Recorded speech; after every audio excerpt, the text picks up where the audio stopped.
Let's pay tribute to the families who've waited 27 years for truth and justice. They now need accountability, and that's at every level. And I think the fact that the Chief Constable's been suspended shows the beginnings of that accountability. I mean, as I understand it, this Chief Constable wasn't involved with the operation 27 years ago. So in that sense, singling him out would be why?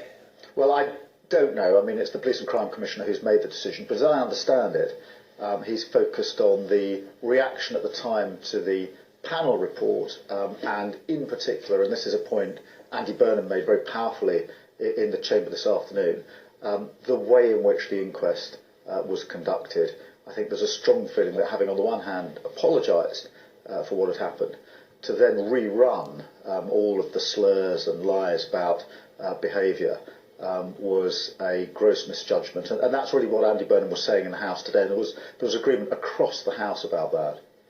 On the other hand, as you say, the families have been put through this for 27 years. They've had the inquiry and now the inquests, clearly justifying what they were saying as opposed to what the authorities have been saying. But it is 27 years ago. I mean, is it possible now to pursue this matter through the courts with prosecutions? Oh, it's certainly possible, yes.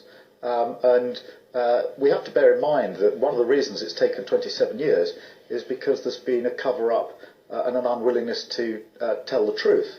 And in those circumstances, as it were, even more important that accountability now follows from truth and justice. Now, it'll be for the prosecutors to decide whether there are charges to be brought, but it was clear from the Home Secretary today that charges as high as gross negligence manslaughter will be considered, that cover-up charges such as perjury or perverting the court of justice will be considered, and that safety charges will be considered. So there's the process has by no means come to an end.